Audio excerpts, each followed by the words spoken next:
Fenway Farms is an incredible project that shows us what's possible. That this more than 100-year-old ballpark in the middle of the city can have an incredibly productive garden. This was a black rubber roof, and I was involved with, been involved with Mass Challenge, which is a startup accelerator, and I met this company that does rooftop gardens. And the idea that you could create a garden out of milk crates, something that was inexpensive and accessible, and have it be incredibly productive here. We have over 5,000 pounds of food that we harvest here each year, and use it here in the ballpark. And it was so successful and productive that we looked over and we noticed another rubber roof over here, and we figured that we could add growing here as well, and we donate all the food cultivated here to local food shelters. Great. So is that Freight Farm? Is that the team there? Green City Growers. Green City, okay, great. So what message do you think this sends to the people that come through this ballpark, and what are you hoping they take away from that? So part of it is that the importance of local food production. So that's 5,000 pounds of food that is not being shipped from across the country. That's 5,000 pounds of food that is incredibly fresh in here and goes right into the kitchen. So the idea of what we can produce, even though our growing season is shorter here in Massachusetts, that there's still a lot that we can do, and to sort of be aware of where our food is coming from and what the production capabilities are. Great. So you care about Boston as a city. I've talked to you about cities. What are you excited about in Hub Week? I know you kind of convened a lot of people.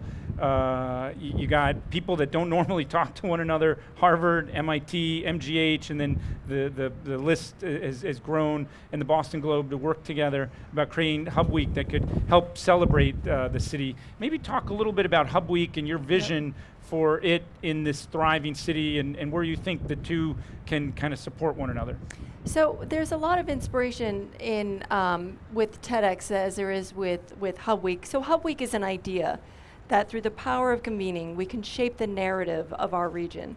And Boston is a city where the future is being built, and it's being built at the intersection of art, science, and technology. And so the idea behind Hub Week was, let's collaborate. Instead of one person telling the story, can we collectively as a region tell the story and show how the future is being built here? And in doing that, we are supporting and enabling the artists, the engineers, the scientists, the creators, the people who are doing things by sort of making this a place where they can be successful. Great. So I know you are involved with the Boston Globe a little bit. What's the future of that newspaper and newspapers in general? I feel like we need more editorial now more than ever, but the business model seems a little broken and based on another century. These are very interesting times. And where do you see the paper and journalism going these days?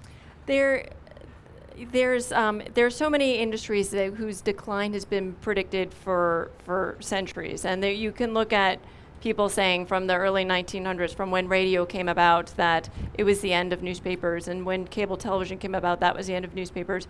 There is a need for journalism, and that's not going away. It is an important part of our democracy. It is a part of who we are. The business model keeps changing. And it changed when classified ads disappeared from newspapers, and it's changing. The advertising model is changing, but the need itself for journalism and good journalism and journalism that you can trust is as important now as it ever was. So news organizations around the country are sharing ideas and trying and being incredibly entrepreneurial in figuring out how to do it within this mold of what journalism needs to do and produce every day. So we're still putting a newspaper out every day, but what we're doing online and how that's working is changing for us. 5 years ago, digital advertising was a really viable business model for news organizations, and that's changing. And so it's not that there's been one change. There's been, like a lot of industries, in the news industry, we just like to talk about ourselves a lot, is that there's this sort of continual disruption that we keep adjusting to. Great.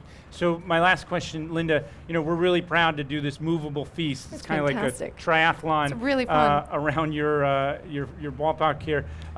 We curated a magician and the world record holder and the boomerang and a lot of interesting people. If we were to do this annually, are there some topics that you'd like to see celebrated? Are there some areas that you feel like everyone's talking about this, but there's some areas that you'd like to see discussed that maybe people aren't talking about, or there's some crown jewels of this region that you think can be celebrated? I know you're going to celebrate a lot at Hub Week, but Hub Week can't do it all. Yep. And we could also be a farm system. I don't know if you know Yep. that word. Farm system heard of for Hub Week. Curious, and I won't hold you to it. There's no Yep. lawyer that's going to write a contract on what you say now.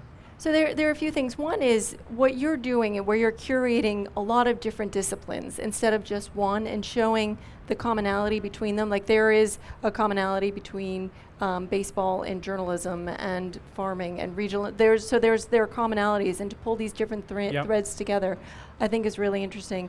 So the idea for me, for Boston, we are one of the robotics centers Yep. of the country. Yep. And so, which you're more familiar with than Yep, I am, yep. but celebrating what is happening here in terms of building the future of robotics, what's happening here in life sciences, Yep. and bringing that together. And we have an incredibly vibrant artistic scene, and it's to borrow from Walter Isaacson, the digital revolution that's disrupting all of our lives. It started as technology based, and it started here on the East Coast, and the center of it moved over to the West Coast. But this next wave of disruption that we're experiencing right now is not just what technology can do, not just how we can automate things, but really how art and science are combining with technology to create these new possibilities, these new ways, the new capabilities of what we're able to see, do, and experience and interact. So I love the way you say that. I mean, robots, people think of, the machines that walk like this or put cars together, but with machine learning and computer vision, I think robots, the definition of robots in the next decade are going to be very different, and things we didn't even realize were robots are going to be robots. And Boston has been a capital for robotics and life sciences, and can be a micro capital for other things, and we don't have to cede everything to Silicon Valley. And I think it's things like Hub Week, things like this community that bring people together, and it's at those intersections that the next emerging technology is going to emerge. And Boston, I think in the 60s, was on a list of cities that might not make it. And we're having a renaissance now, and we certainly could screw it up, but I feel like we're going on a good vector, and it's leaders like you that I think are helping to find ways to kind of us reach our potential.